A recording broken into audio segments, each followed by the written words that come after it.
All right, let's take the conversation to South Africa now, where last week the lives of hundreds of residents in Charlesville, South Africa's Free State province, were affected when a disused mining dam burst its banks.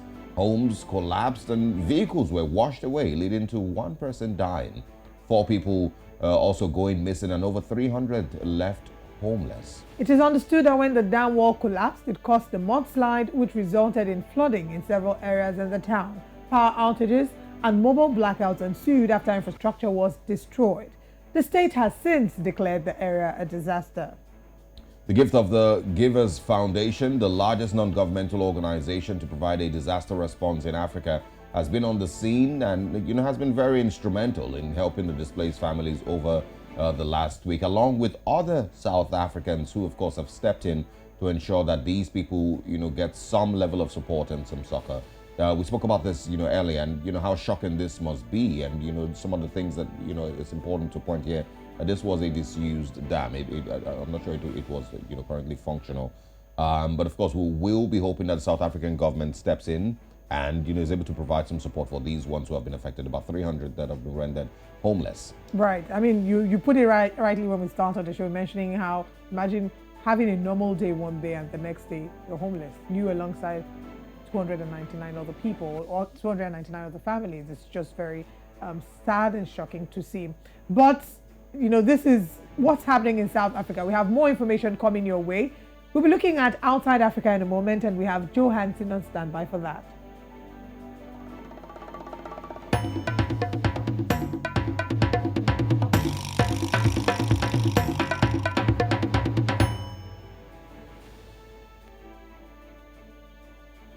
Good morning, Joe. It's good to see you looking bright in, is that green. Olive green? I see. Merci beaucoup. Merci.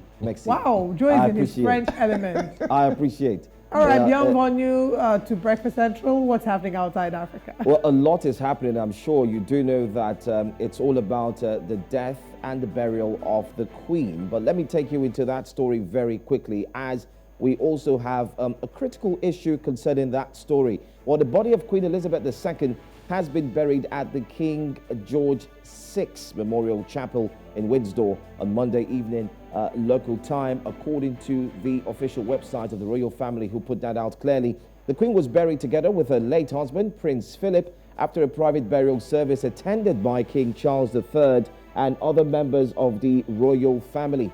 Prince Philip's coffin was relocated today, that was yesterday, I beg your pardon, from the Royal Vault of St. George's Chapel in Windsor, by the way. So that the Queen can also be laid to rest alongside her beloved husband of 73 years. The burial service was conducted by the Dean of Windsor.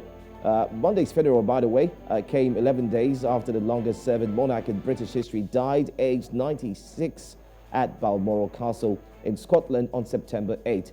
Thousands of people lined the streets surrounding Westminster Abbey and Buckingham Palace to witness the passage of the Queen's casket from Westminster Hall to the church and eventually to Windsor Castle, where she was laid to rest alongside her late husband, Prince Philip, and her father, King George VI. Now, millions watched the funeral on television, by the way. A lot of people have said that it was widely viewed, especially in the UK. At home, at public holiday was indeed declared as well to mark the passing of the Queen. And then you had a lot of people who were tuned in to ensure that they followed intermittently. And while they were doing that, there was a lot of critique from here and there. First of all, one person wasn't wearing the attire, the regalia. Others were complaining about why it took so long. But regardless of everything that took place, it was indeed filled with pomp and pageantry. Well, let's do this. Let's take a look at some of the army chiefs who were present. And of course, they made a statement during the burial ceremony. Let's take a look.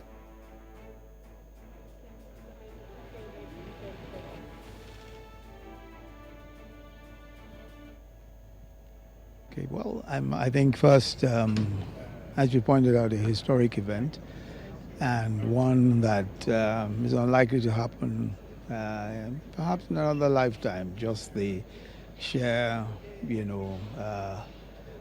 Not only has Her Majesty the Queen been a resolute supporter of the armed forces, she has led a family that provides a level of support unequalled around the world.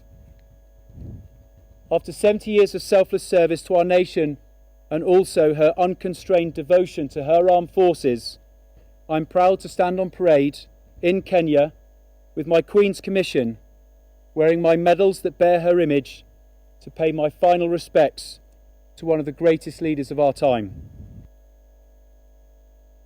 Well, right before that, we also saw some of the African leaders who indeed made it to that trip, who actually left Africa and made sure that they got there. But the big question is, they did go on that trip, and many are saying that they were sandwiched in a bus, while the other leaders of other countries decided to go exclusively. As you can see on the screen there, you do have the President of the United States, Joe Biden, who decided to go with his own convoy.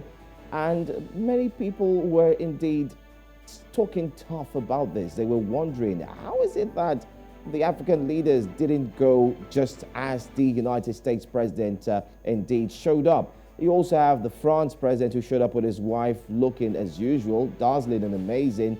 But the question still is, did African leaders have to be sandwiched in a bus? Take note of that word, and conveyed all the way for this.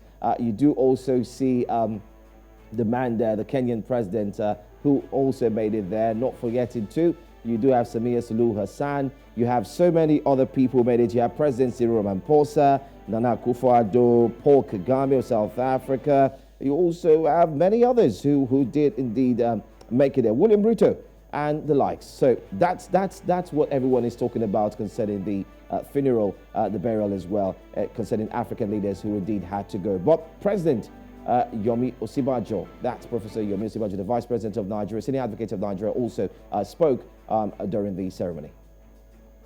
I think first, as you pointed out, a historic event, and one that is unlikely to happen perhaps in another lifetime. Just the sheer, just the sheer enormity of all that's happened, and the gathering of leaders from everywhere, the goodwill, the good wishes, and all of that from practically everywhere in the world. So I think that this has truly been, and I think it's a testament to the sort of person the Queen was. In life and death, brought people together, and I think perhaps even more so in death, So for countries like ours, for Nigeria and for the Commonwealth, I think this has been very ennobling, very strengthening, and I'm sure that the King Charles... Meanwhile, British police indeed have faced criticism from activists and civil liberties groups over their treatment of people who have publicly challenged King Charles III's accession to the throne after the death of Queen Elizabeth II, raising free speech concerns. Now, here's what we know. A woman in Edinburgh holding a sign that read, "It is imperialism, abolish the monarchy," was charged with a breach of the peace, while another woman in London was moved from the gates of Parliament while carrying a "Not My King" sign. Now, in recent days, police have arrested people protesting against the monarchy, raising questions about the authorities' upholding of the freedom of speech. A man was charged with a breach of peace after he heckled Prince Andrew as the Queen's hearse traveled through the Scottish capital. So while others were indeed mourning the Queen, others were lined up sober and the likes, there was, of course, a set of people who were indeed saying no to the monarchy. And that's all that we have coming from the London. And that's exactly what we do have coming from there. So that's the biggest story from outside of Africa. But let's also tell you a sad one this time. A mass burial site containing 440 graves was found after Ukrainian forces reclaimed Izium from Kremlin control following a counter-offensive in the Kharkiv region. The remains of 2 children are among 146 bodies exhumed at a mass burial site close to the city of Izium in eastern Ukraine, according to an official. Many of the victims are civilians, with some feared to have been tortured while enduring a violent death, authorities said on Monday. The mass burial site containing 440 graves was found after the city was liberated from Russia. The city was reclaimed following a counter-offensive in the Kharkiv region. The Kharkiv governor, Ole Sindobev, said 2 children were among the bodies in Izium. Now, many of the victims are civilians, with some feared to have gone through serious cases of torture. So that's the latest story coming from outside of Africa, one that's actually still creating a lot of stories, headlines, and so on. The UK delaying to arrest of the Queen, and the other one concerning the death and kids also being involved. This calls for, indeed, you'd say, human rights. Don't forget the President of the United States of America, Joe Biden, who also made a trip there to London, had already spoken tough to Putin and his allies, saying that this is indeed a case that should be looked into, especially by world powers, how they are indeed inflicting injury on innocent lives, on civilians who live in Ukraine. So that's the latest, Osage and Olive. Well, really sad there, but I would just, say that the first casualty of a war is truth. And I'll leave it there. That's an interesting way to wrap that up. And the update, that you gave us, Joe, as regards people expressing their displeasure about African leaders sort of, quote unquote, sandwiched into a bus. We're talking about this, and there have been exceptions. The US specifically requested that they want their leader to be converged, privately. So maybe the blame should be on the African leaders for not making adequate preparation for their own leaders as well. I don't think it was allowed. But also to quickly just point this out, it wasn't just African leaders. Yes, there were exceptions. Not just African leaders in the bus. Yeah, all the African leaders did ride the bus. Yeah. It was only President Biden and Emmanuel Macron that came in their vehicles. Every other leader that was present took the bus also. Okay.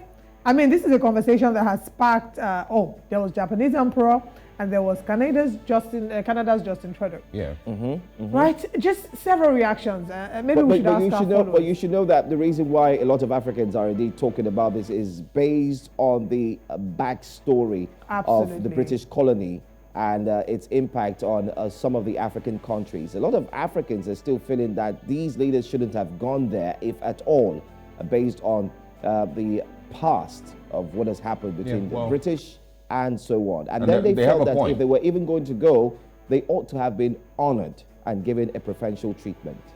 Well, at the end of the day, there are different reactions to this, and we were to have a full conversation about this. We'll not be able to fully unpack this in time because, of course, we have sports standing by, but we should ask our viewers what they think. Let us know what side of the divide are you on. Do you think that this was rightly done, or should they have been treated differently? Let us know your views at News Central TV.